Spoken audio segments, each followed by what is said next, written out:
On a tous cette impression, ce petit radar interne pour deviner quand quelqu'un ne dit pas la vérité. Mais si tout ce qu'on pensait savoir était faux? Aujourd'hui, on va laisser de côté les mythes pour décortiquer une méthode psychologique qui, elle, a fait ses preuves. Alors, prêt à voir ce qui se cache vraiment derrière un mensonge? C'est parti. C'est la grande question, n'est-ce pas? On aime bien se dire qu'on a ce sixième sens, qu'on est capable de voir le petit détail qui trahit l'autre. Mais la science, elle, nous raconte une histoire bien différente et assez surprenante. En fait, des décennies de recherche le montrent. En moyenne, notre capacité à détecter un mensonge est de 54%. Pour dire ça autrement, on ferait à peine mieux en jouant à pile ou face. Et attention, ce chiffre vaut aussi pour des professionnels, comme les enquêteurs de police. Et cette citation du FBI, elle met le doigt sur le problème. C'est noir sur blanc. Elle démolit l'un des mythes les plus tenaces. Non, il n'y a pas de signal magique, pas de nez de Pinocchio qui s'allonge pour nous dire qui ment. En fait, tous ces trucs qu'on voit dans les films, les yeux qui regardent en l'air, les mains qui tremblent, ça ne veut rien dire de fiable scientifiquement. Une personne innocente soumise à une forte pression peut être extrêmement nerveuse alors qu'un menteur bien entraîné peut rester calme, comme si de rien n'était. Alors, si le langage corporel est une fausse piste, on fait quoi? Eh bien la réponse, et elle est fascinante, ne se trouve pas dans les gestes, mais dans la tête. C'est là que la vraie différence se joue. Et voilà le vrai changement de paradigme. Il faut arrêter de chercher les tics nerveux et commencer à s'intéresser à la stratégie mentale. Parce qu'une personne qui ment et une personne qui dit la vérité n'abordent pas du tout un interrogatoire de la même façon. Et là, le contraste est sévissant. D'un côté, la personne coupable est sur la défensive.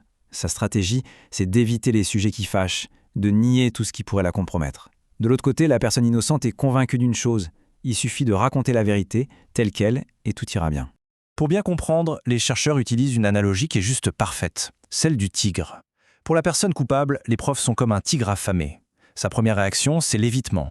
Ne surtout pas s'en approcher, ne pas en parler. Et si la confrontation est inévitable, sa deuxième réaction, c'est la fuite. Nier, nier et encore nier. L'innocent, lui, vit dans un tout autre monde. Il est influencé par ce que les psychologues appellent des biais cognitifs. En gros, il est convaincu que la vérité finit toujours par triompher et que son innocence est tellement évidente que ça va sauter aux yeux. Du coup, il ne voit pas l'intérêt de préparer une quelconque stratégie. Et c'est justement en exploitant ce fossé énorme entre ces deux mentalités qu'une nouvelle technique d'interrogatoire a été mise au point.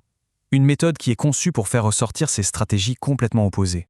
Ça s'appelle la technique SU, pour Strategic Use of Evidence, ou utilisation stratégique des preuves.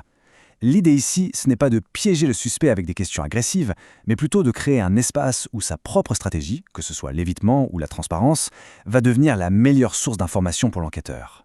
Et c'est là qu'arrive le rebondissement, le truc complètement contre-intuitif.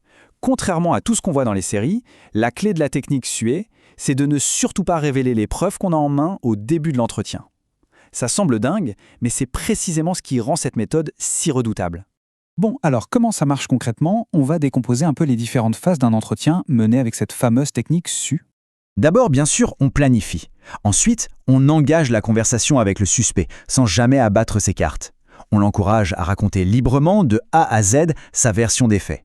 C'est seulement une fois que toute l'histoire est sur la table qu'on commence à poser des questions très ciblées, des questions qui portent sur les points où on a des preuves. Et c'est à ce moment-là, et seulement là, qu'on confronte le récit aux incohérences. Sur le papier, tout ça a l'air plutôt malin. Mais est-ce que ça marche pour de vrai? Eh bien, l'efficacité de la technique a été testée dans un cadre scientifique très sérieux. Et les résultats sont assez bluffants.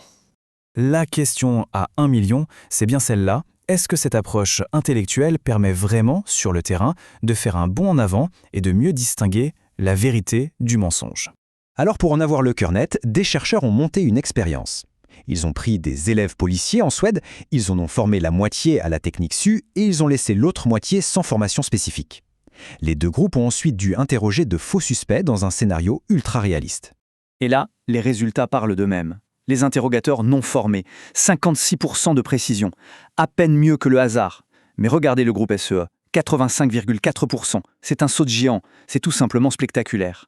Ce chiffre, 85,4%, il faut bien le regarder. C'est quasiment du jamais vu dans toute l'histoire de la recherche sur la détection du mensonge. Ça prouve qu'en changeant de focus, en passant des gestes à la stratégie mentale, on atteint un niveau de fiabilité qu'on pensait impossible.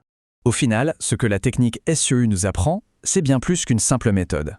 C'est une toute nouvelle philosophie, une nouvelle façon d'aborder la quête de la vérité.